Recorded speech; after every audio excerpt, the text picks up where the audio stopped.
joining us from. Welcome to the 100 Global Roundtable on Formative Assessment. We have an extremely interesting session prepared for all of you today.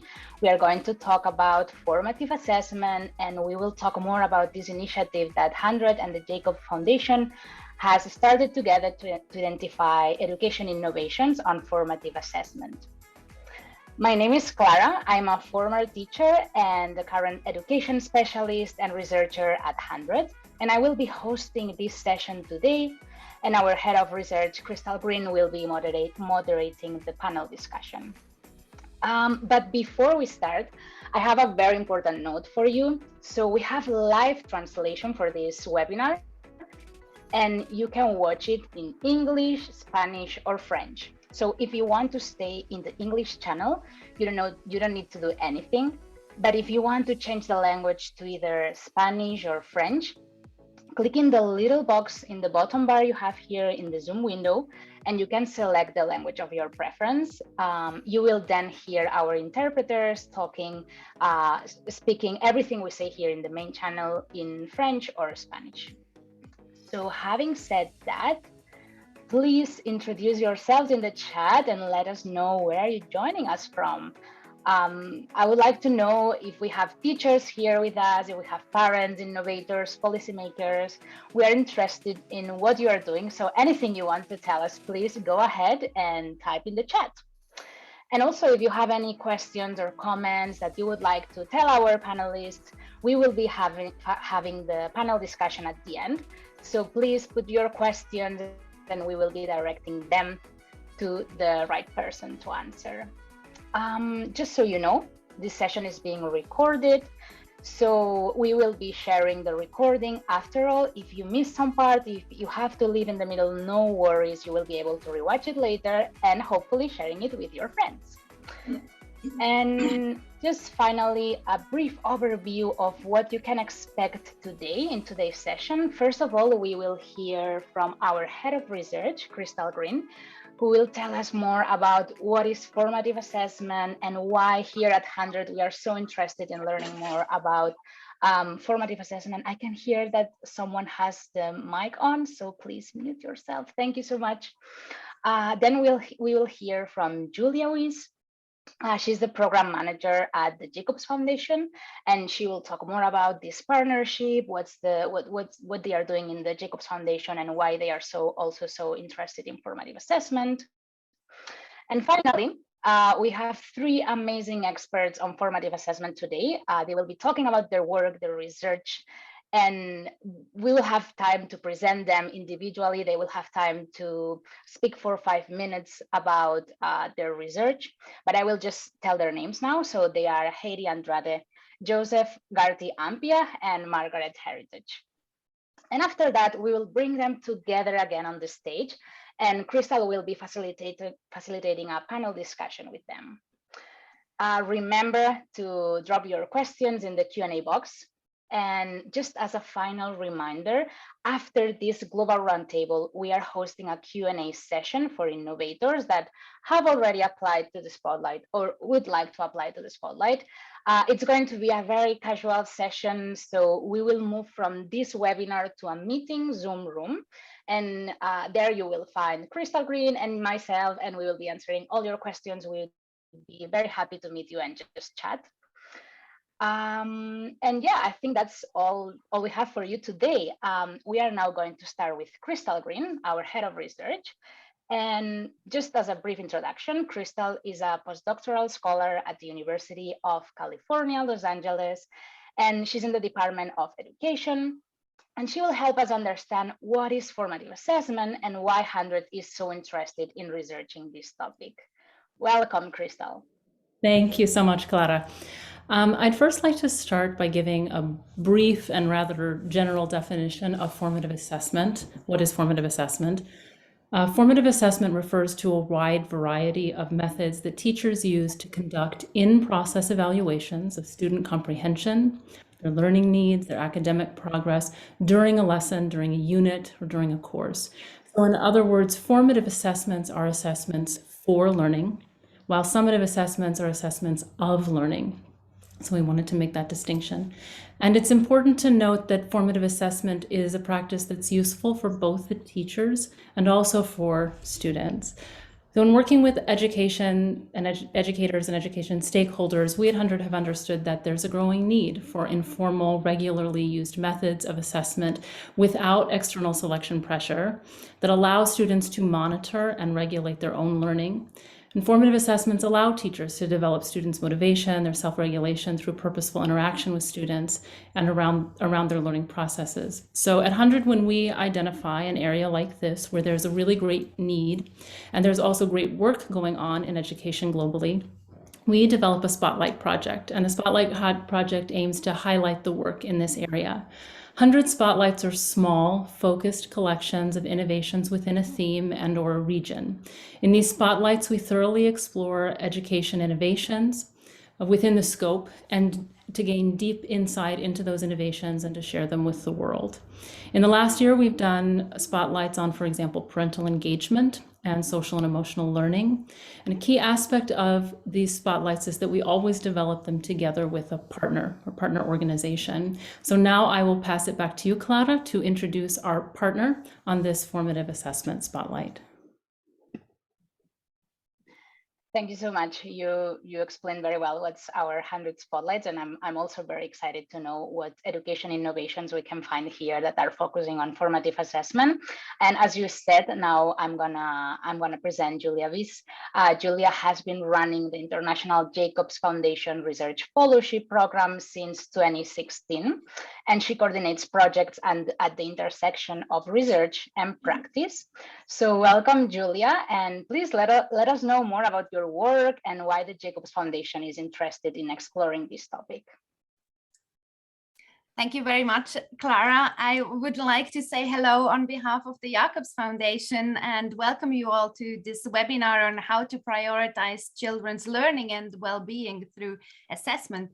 As Clara said, my name is Julia Wyss, and I would like to briefly give you an introduction of who we are and why we think that formative assessment is important in today's and tomorrow's education. Since more than 30 years now, the Jacobs Foundation invests in research and intervention in the area of child and youth development. And in our new strategy 2030, which we started this year, we focus on the importance of understanding and embracing the variability in learning, which we see as a key challenge for education systems worldwide. It's relevant and it's an applicable topic across many contexts, and the challenge requires a multidisciplinary approach.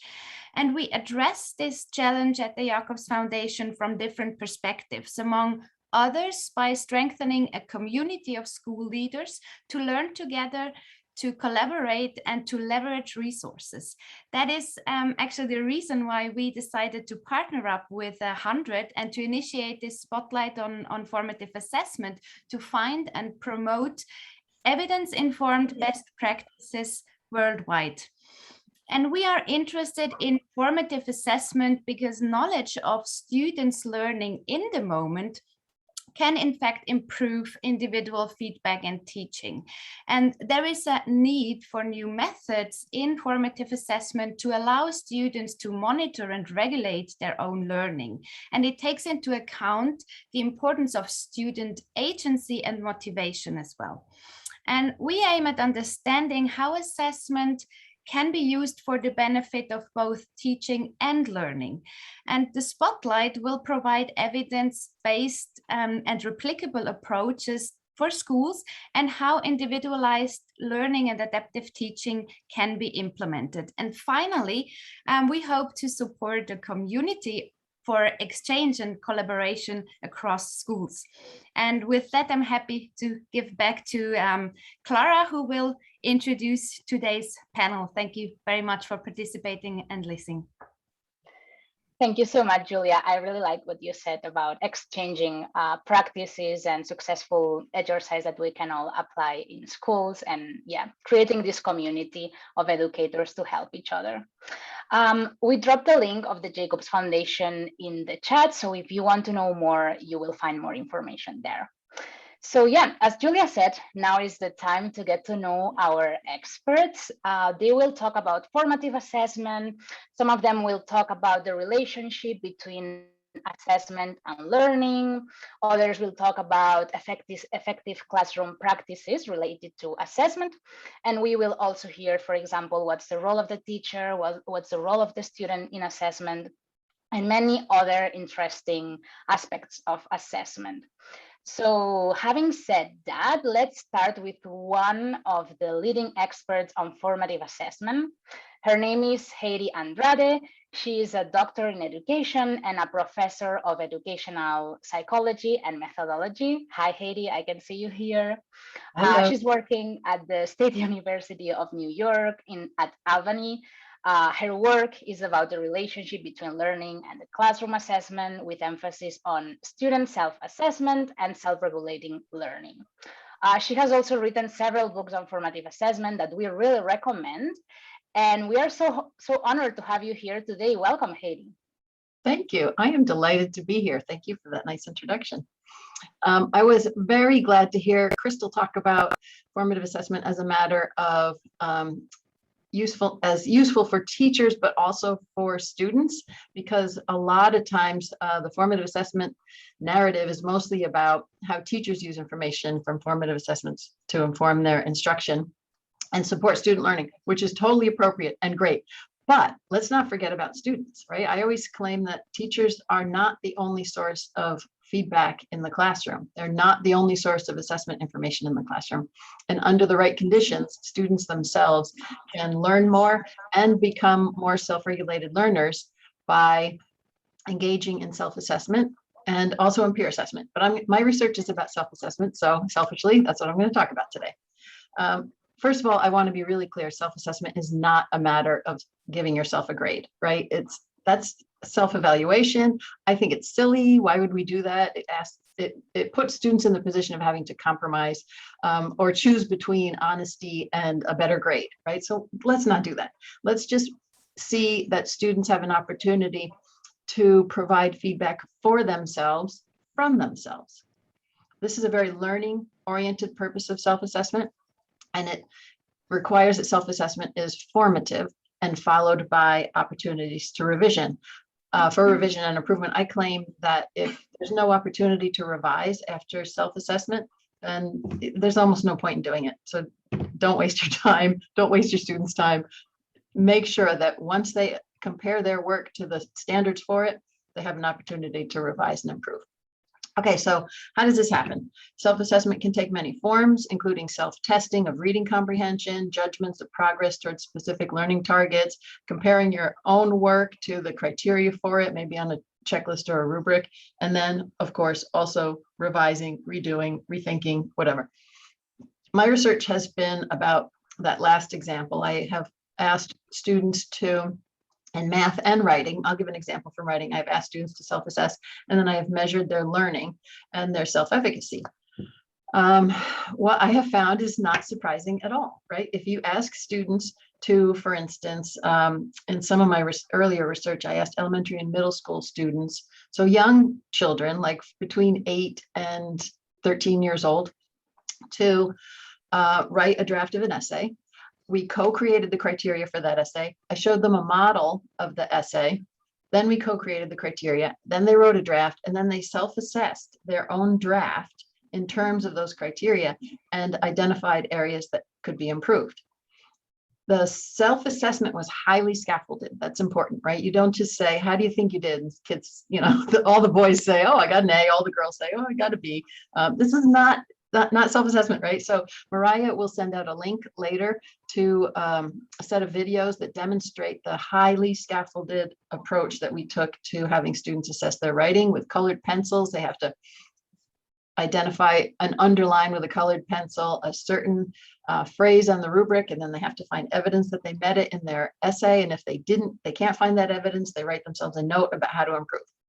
All right, so we did this for a whole slew of criteria and sub-criteria, and not surprisingly, after they revised their work, it was better, right? They, compared to a control group that didn't do this, the students who did the self-assessment did better produced more effective writing on every self-assessed criterion.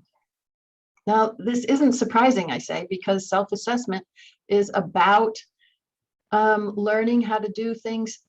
Self-assessment involves students in doing the things that we know promote learning, like practice and orienting to the standards of the discipline, and revision and rethinking, right? So the fact that students do better, and I've done this in math too, and math word problem solving, they get better at math too when you have them self-assess. And sometimes they say funny things like, oh, this is how you grade our work.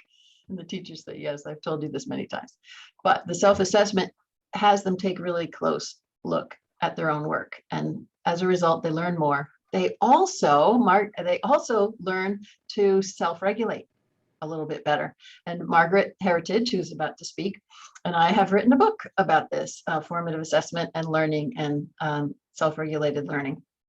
Because what we know is, in addition to the well-documented effects of self-assessment on learning, there is also research that shows that self-assessment engages students in all of the stages of self-regulated learning, like setting goals, monitoring their progress toward their goals, and reflecting on their work and their learning as they go and when they're done. That's self-regulated learning. This is one of the biggest contributions, I would argue, to student well-being as well as to learning of formative assessment. There's a lot of research coming out about how formative assessment in general and self-assessment in particular contributes to the development of self-regulated learning. There's also some research that shows, including mine, that self-assessment boosts or is associated with boosts. I'm a researcher, I have to be careful about causal language, associated with boosts in student self-efficacy for the task, right? Writing, math, whatever, especially for girls, interestingly. That doesn't always turn up, but it has turned up often enough to be mentioned. Okay, so what we know about self-assessment as a formative process, formative followed by revision, is that it promotes learning, it promotes skill development, it supports the development of self-regulated learning, and for some students, maybe even promotes self-efficacy. What they tell us is that's about, we now know what we're trying to do and that we have an opportunity to get good at it, right? That's huge.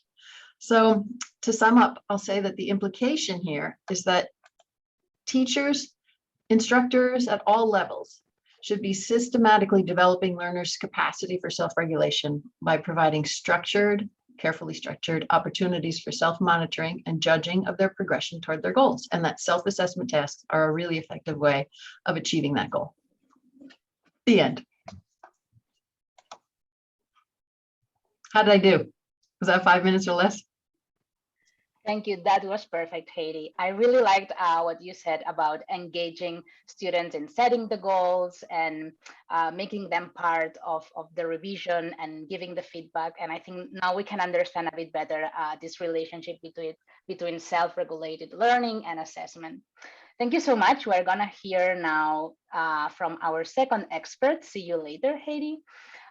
Our second expert is Professor Joseph Ghartey Ampiah, who is a professor of science education at the University of Cape Coast in Ghana.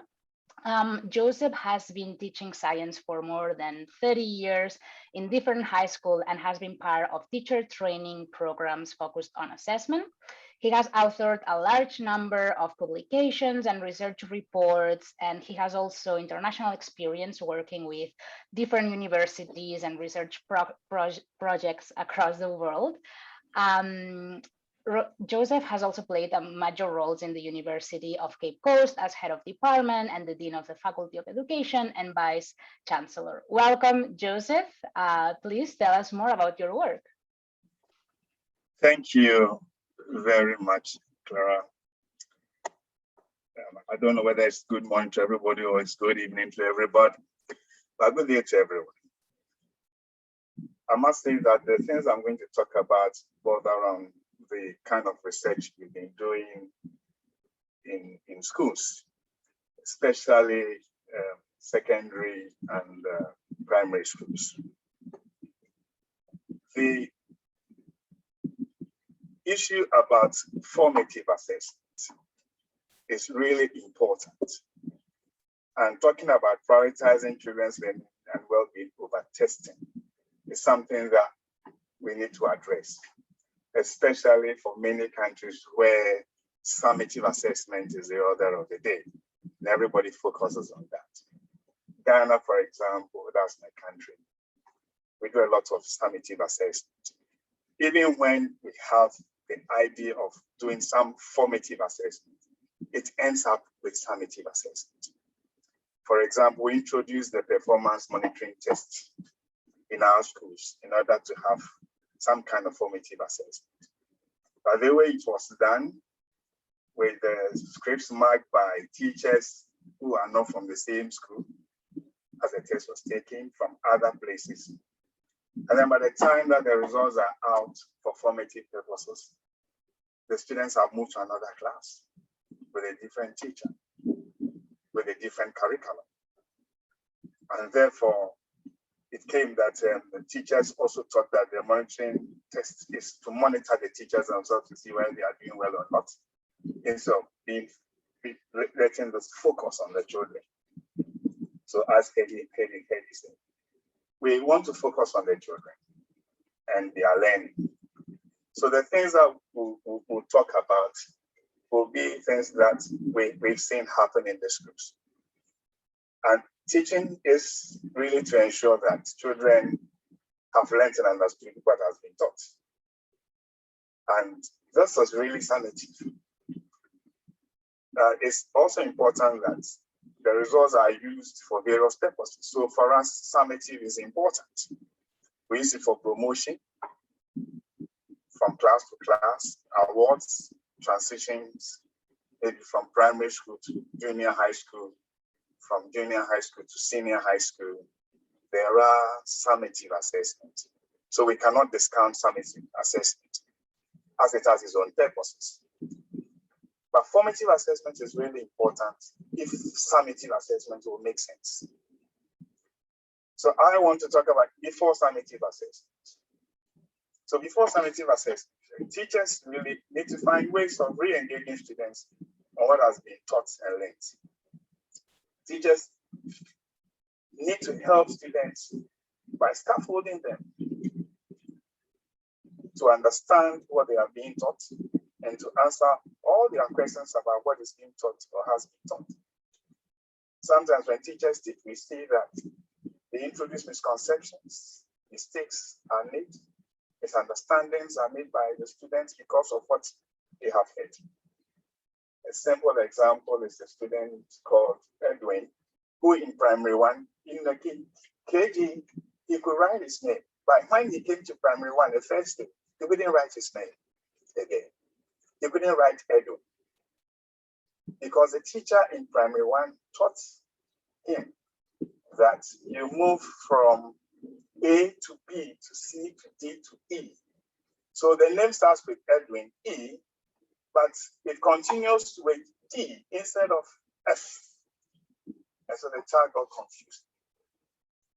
Before summative assessment, there's a need for teachers to re-engage their students so that they can answer certain questions about what they are learning and then get clarifications. Then during formative assessment, children need to know where they are and how to fill the gap between current knowledge and a desired level of achievement that is expected of them. To fill the gap, children should be involved in their progress. Peer assessment and self-assessment can be used for formative assessment purposes as we have today. This is improving learning through assessment. So there's assessment, all right, but it is to improve learning. Now this will happen during formative assessment. And in this assessment, feedback is extremely important.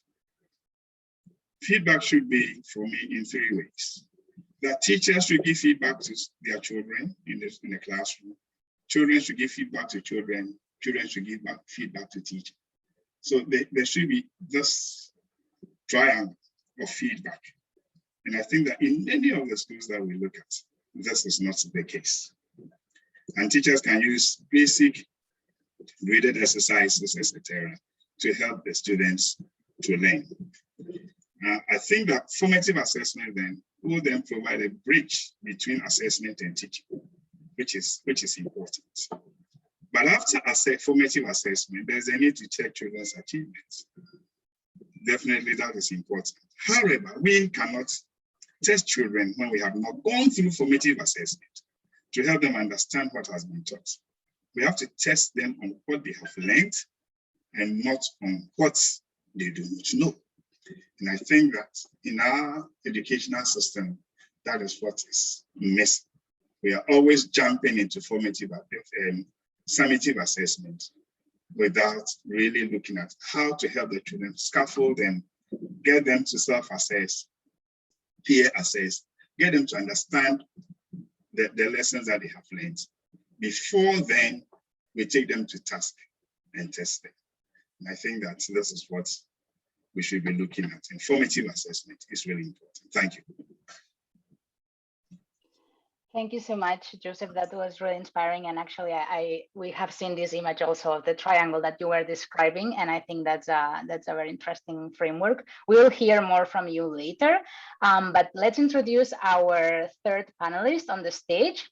Her name is Margaret Heritage, and she's an internationally recognized expert in formative assessment. She's working as an independent consultant in education at the moment, and she has published a large number of books and articles on formative assessment for learning. She spent 22 years at University of California, Los Angeles, and one of her roles was as an assistant director at the National Center for Research on Evaluation, Standards, and Student Testing. She also has experience as a classroom teacher and elementary school principal, and also as an inspector. So Margaret, welcome. Thank you so much for joining us today. I know it's very early in the morning for you, but what can you tell us about formative assessment and your work? Well, thank you. Thank you for the invitation. I'm very happy to be here from Los Angeles, California. And yes, it is early in the morning. My work has centered around supporting teachers to implement formative assessment in their classrooms. And I'm going to talk a little bit about some of the changes I have seen in teacher practice over the last several years. I see that somebody referenced Paul Black and Dylan William in the chat box. And when they published their landmark review of studies in assessment and different aspects of classroom practice, one of the things they talked about very prominently was that implementing formative assessment, which I see as designed into teaching as Black and William proposed, requires transformations in teacher practice. And it is that I think that presents some of the obstacles to effective implementation, the changes in practice that are needed. And I want to share with you a quote from a teacher of 13-year-olds who'd been working on a project with me for about a year, changing his practice to incorporate formative assessment, which included, as Joseph said, feedback to students, feedback to students from the teacher, feedback to students from each other, and feedback, internal feedback, as Heidi talked about in terms of self-assessment. And I'm sharing this quote because I think it really captures the essence of what we mean by formative assessment and some of the benefits that support learning, both in terms of academic content and the social, emotional well-being of students. And this is what he said. He was asked to respond to the prompt, I used to, but now I. So I used to was to reflect on what his past practice had been prior to the support he'd had for implementing formative assessment. And now I was to reflect on the changes he had made. And this is what he said. He said, I used to do a lot of explaining, but now I do a lot of questioning. I used to do a lot of talking, but now I do a lot of listening. I used to think about teaching the curriculum, but now I think about teaching the student. And I think what we see there is a real shift in his thinking about his role as a teacher, which is exactly what Black and William talked about in their landmark review, which really set the stage worldwide of assessment as an explicit domain of practice. When he talks about doing a lot of explaining in the past and now he's doing a lot of questioning, he's really signaling that he's trying to find out where student thinking is so he can advance that thinking from its current status to the next step that students are able to take. So he stopped doing all the talking in the classroom, which is often what we find in classrooms. It's dominated by teacher talk rather than by student talk and student ideas. So he's now changed his approach. So he's getting evidence, in the moment evidence of how students are thinking about the content that he's teaching and the concept, skills and analytic practices that they're learning. He says, I used to do a lot of talking, but now I do a lot of listening. So once again, he's not doing all the talking in the classroom, he's listening to students. He's listening to their responses to his questions. He's listening to the conversations they have. He's listening to the cooperative engagement that students have with their tasks, so he can figure out how they're thinking about the important ideas they're learning about. And then finally, he says, I used to think about teaching the curriculum, but now I think about teaching the individual student. And once again, we're focusing on the individual student. I think this in many ways goes to what Heidi was talking about self-efficacy. A student who's constantly receiving a diet of activities and tasks that are either below where they are in their learning or they're too far ahead of where they are in their learning, children's self-efficacy is likely not built up very prominently, very strongly. It's likely not boosted. And so the idea of formative assessment is to think about where the individual is as far as humanly possible in a classroom. And I understand, I've been a teacher, it's hard to do 30 individual lessons, and that's not what I'm talking about, but that's a whole other story, how classrooms are managed to support formative assessment. But the individual student is paramount. Where is the student currently in the learning, and what can I do? And importantly, what can the student do through my feedback and through their own self-assessment to advance their own learning?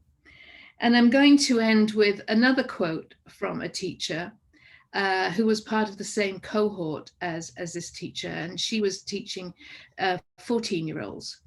And what she said was that formative assessment has changed me as a teacher. And I think she's echoing what her colleague said, that she's really rethought what her role of the teacher is in the classroom. But she also says, it has changed my students as learners.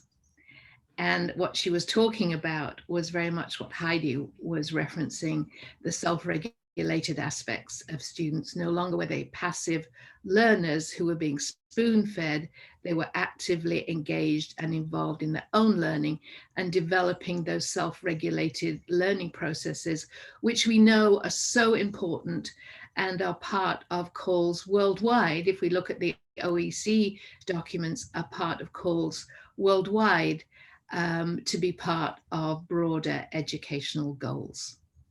So I will stop there. Thank you. Thank you so much, Margaret. Those quotes were really inspiring. I can see in the chat people saying, oh, we love your quotes. We want to, can you say them again? Don't worry, we will share the recording so you will have all these quotes. For me personally, something that resonated a lot is that teacher that said, now I do a lot of questioning and a lot of listening. I think that's a very important shift. And now I think we are ready to go to the panel discussion. I will invite Crystal again to the stage. She will be moderating the conversation.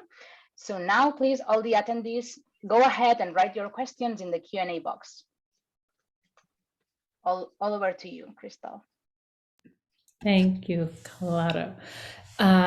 We will start the panel discussion with a question from 100 Youth Ambassador from Malaysia, Shujin.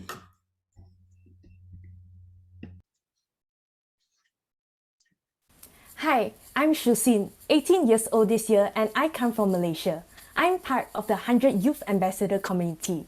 So in Malaysia, formative assessment is rarely used in classes. Instead, summative assessments such as year-end examinations are adopted to test students' understanding. Due to that reason, we are required to memorize facts, master answering techniques, and also do practice questions. Overall, the 100 Youth Ambassadors believe that formative assessment is a good way of discovering and knowing oneself better in a more analytical way. So here's my question for the panelists. In the context of Malaysia, where formative assessment is not widely practiced, what can be done by the education ecosystem, such as the Education Ministry, schools, teachers, and students, in order to slowly transition from summative assessments towards formative assessments? Thanks, and I look forward to hearing from you.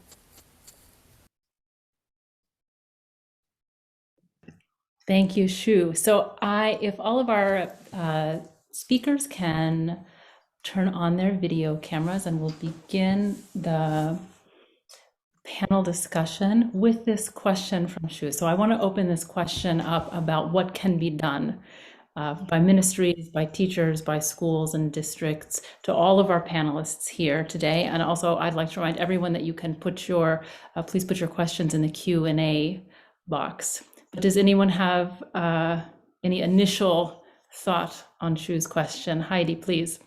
I do. I'll talk a little bit about the work of David Carlist, who fearlessly took formative assessment practices to Asia, especially China, and ran into exactly the kind of issue that your youth ambassador mentioned. So what he learned and what I can recommend is that you have to start where they are, of course. And so one of the things I recommend highly is a practice based on testing that Benjamin Bloom introduced to the world years ago when he was studying mastery learning, and he did practice tests.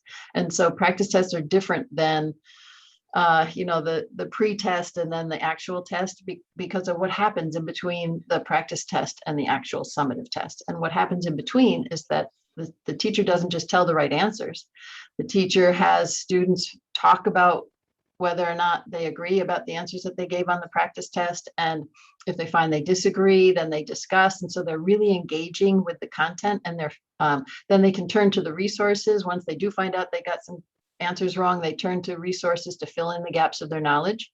So because learning is a consequence of thinking, my favorite quote by David Perkins, learning is a consequence of thinking. If students are thinking about what they know and don't know based in preparation for the summative test, they're going to learn more. And that's a formative process because they get feedback about what they know and don't know.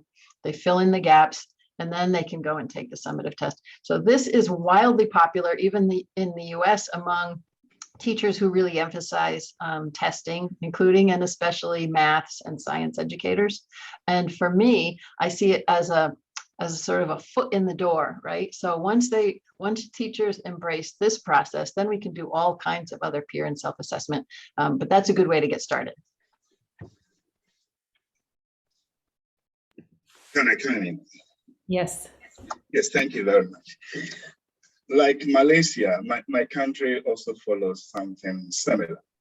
I think that first of all, it is the nature of the curriculum. The curriculum that you have is overloaded. It has a lot of things in it and is geared towards finally assessing the students.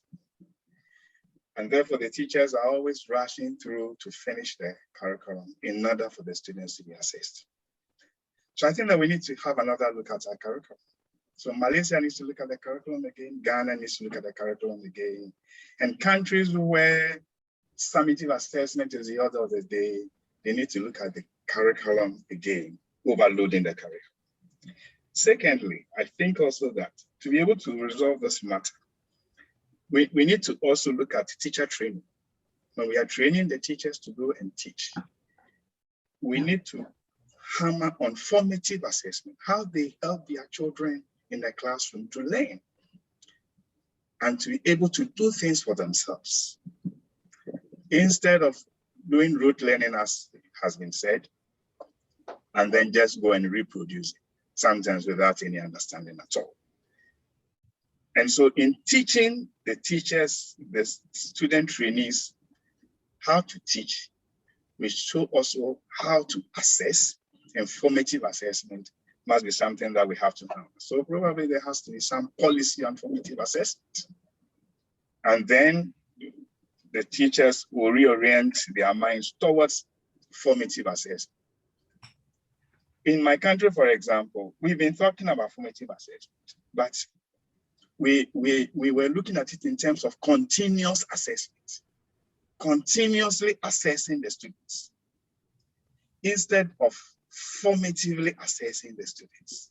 Right. So we give so many tests to the children, and they pass and they fail at this, etc.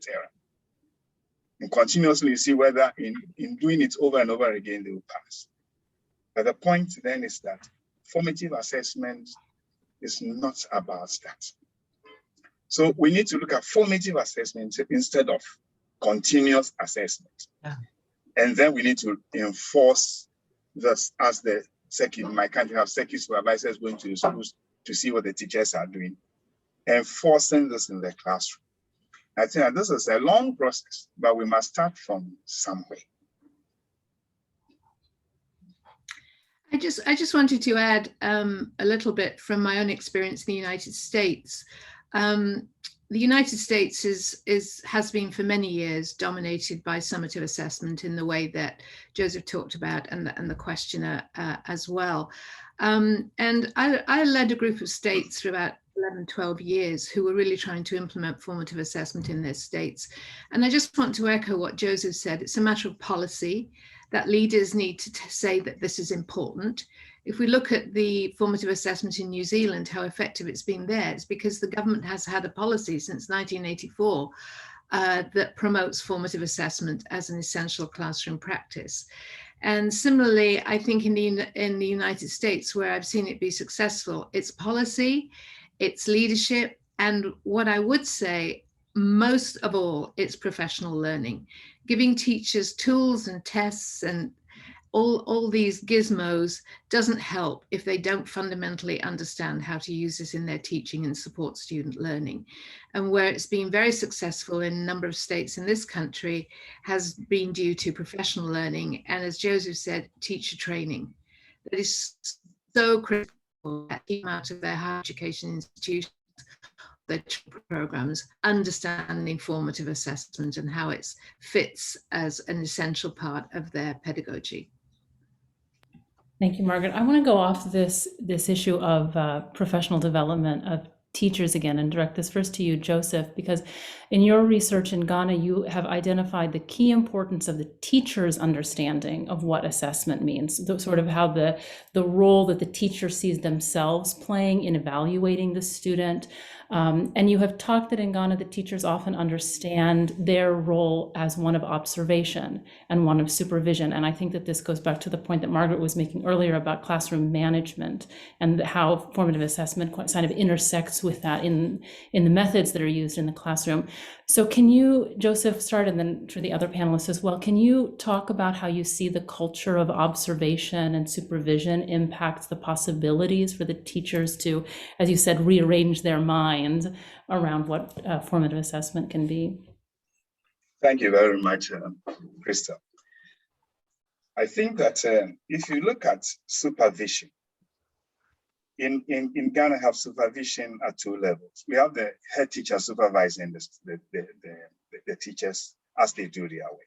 And we have circuit supervisors who come to the school, come to the classroom to supervise what teachers do. But then in supervising the teachers, what the circuit supervisor and the head teacher is looking at is a number of tests or classwork that is given to the children and marked. So that is where the emphasis is. And they think that if you always give work to the students and you mark them, then you are doing assessment.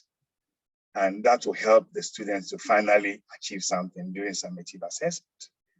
Therefore, what teachers normally will do will be to put the question on the board, discuss it with the students, and then write the answers as they come on the board. Then the students will copy those into the exercise books, copy the answers into the exercise books. And then the teacher would then take these and mark them And then the second supervisor will come and look at me and say, okay, we've been doing assessment, so that is good. But this is neither here nor there.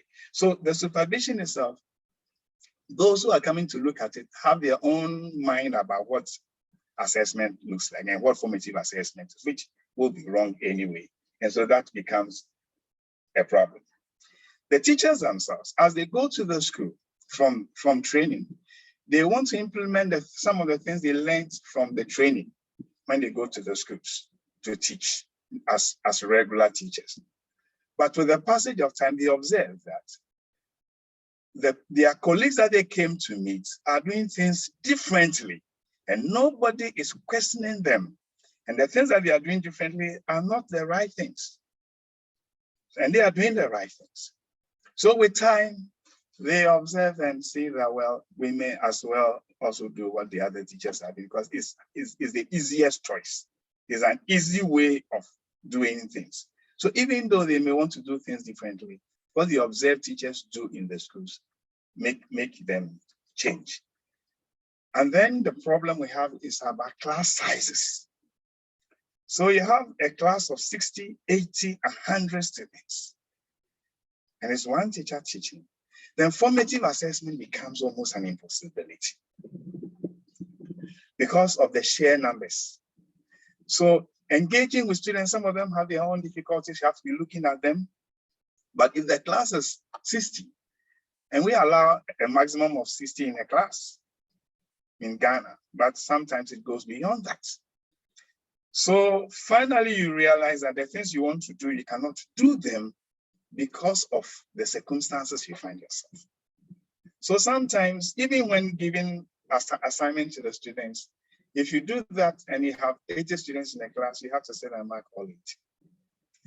And then you have to discuss with the students, and so on and so forth. And the number of subjects they do in the school, there are so many that then every time you have to rush. So there are actual difficulties on the ground, which then makes it impossible or very difficult to talk about the things we are talking about today, formative assessment and getting the students themselves to do things. And I think that until we address these difficulties, it becomes then difficult to implement proper formative assessment in the classroom. Thank you, Joseph. Heidi, I see that you have unmuted yourself, please. May I respectfully disagree about class numbers, class sizes, and the impossibility of doing formative assessment. It's very difficult for a teacher to be totally in control of formative assessment in a classroom with 100 students or any more than 5. But this is when it becomes crucially important to teach students how to self and peer assess, right? So I've done self and peer assessment with hundreds and hundreds of students in a classroom, right? Students, they're often adult learners, but not necessarily. Those classrooms are where students really need to be empowered to self and peer assess in a formative way.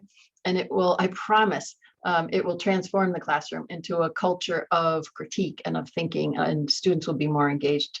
I understand that teaching that many students how to self and peer assess effectively is difficult, no argument there, but I think it's worth it. I don't know if you want to continue with this line of thinking, but I agree with Heidi, and I would also just say I think there was a question in the chat box earlier about digital tools. I think with that many students, there's a lot of value in digital tools that, you know, I could post something at some point if people are interested in the kinds of questions that can be asked through digital tools and the kinds of information that teachers can get even with 100 students.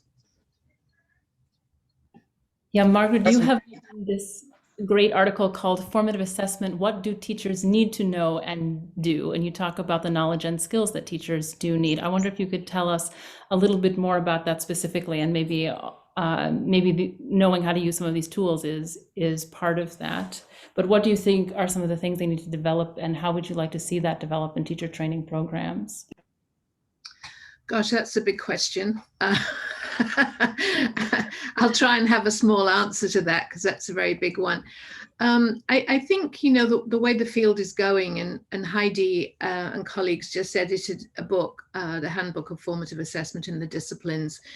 And I would say that the thinking in this country in particular is the level of disciplinary knowledge that teachers need, both in terms of understanding the requirements of the curriculum, what the ultimate outcomes are, but also how students learn the particular concepts or analytic practices that are required, how they learn that, what their progression is. A lot of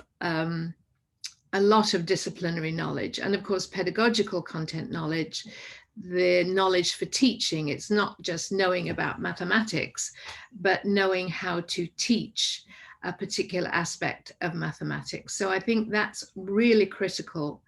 I think the other thing in my own work has suggested that this is a challenge for teachers are the interpretive skills.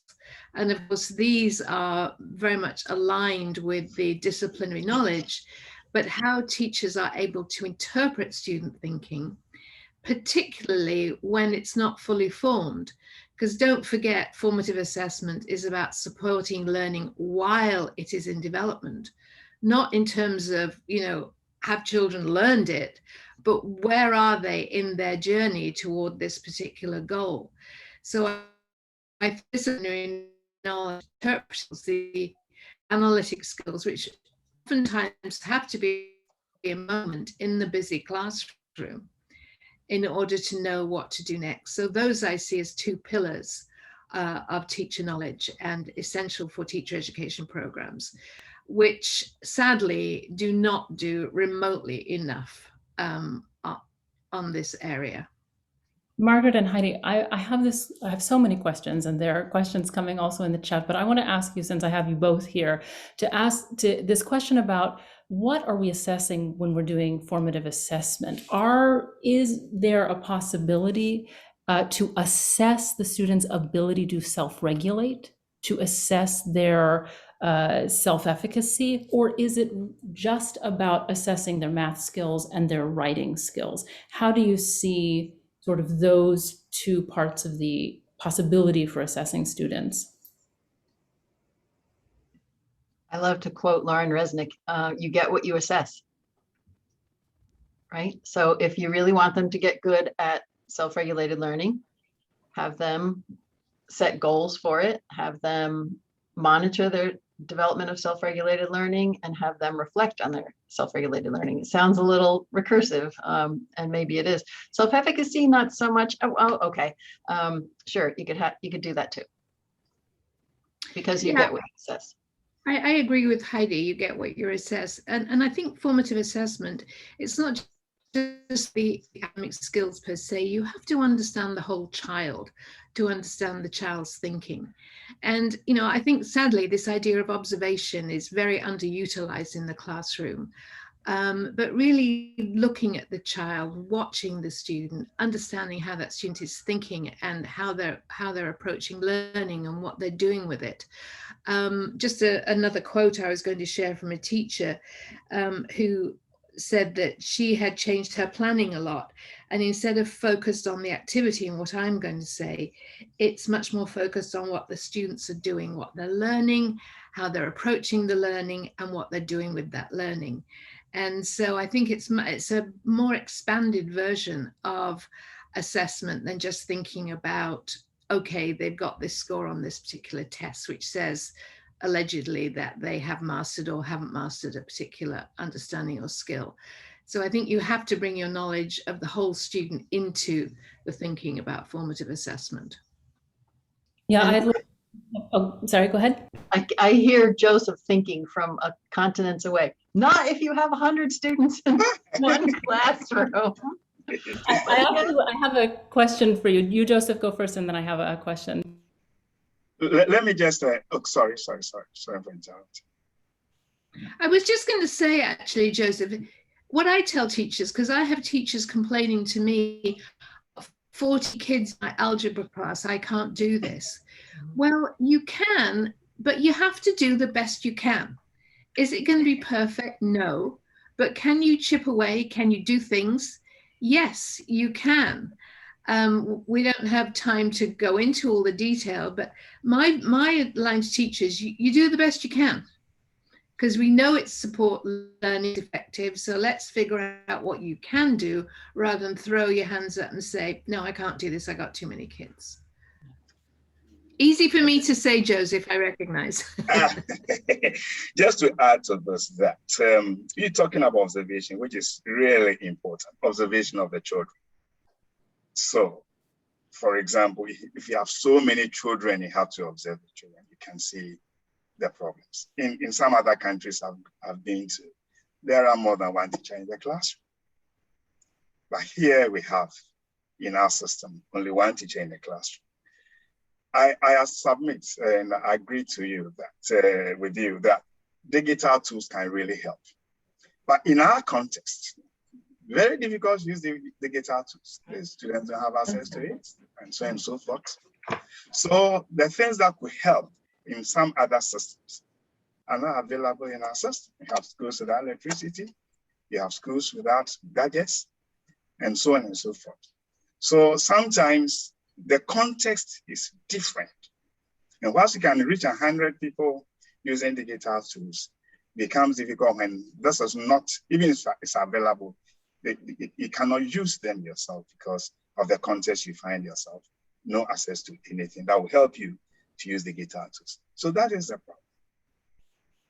Joseph, I want to really acknowledge this because the issue of context, we don't have time for another question, but I had also wanted to ask you about the language of assessment. That's something that you have written about and how important it is when you are, teaching in the context of Ghana. You have 81, I understand, 81 languages. The schools are in English, the assessments are in English. And I know, Margaret, you have also written recently about English language learners. So we don't have time to get into that, but I want to recognize in this global roundtable that, there are many different areas. What language are the teachers talking? What language are the students then talking to each other if they're giving each other peer feedback, right? These are also very important questions, but we are running short on time. So I wanted to say thank you all so much, and I will hand it back to Clara now.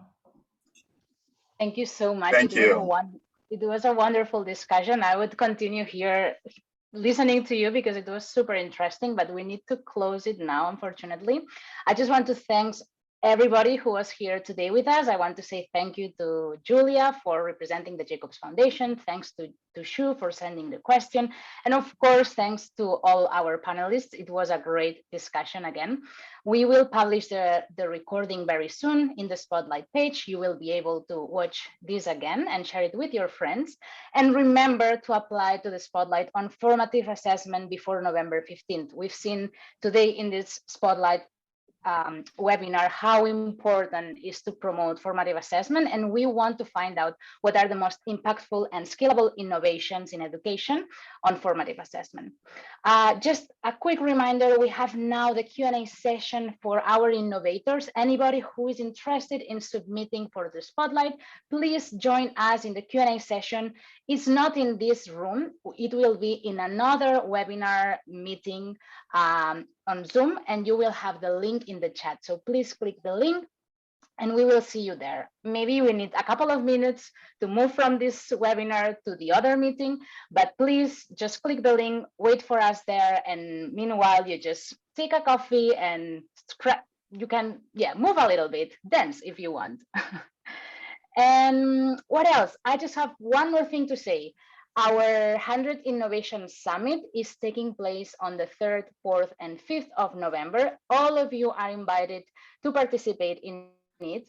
The program includes a mix of expert panels, live workshops, and networking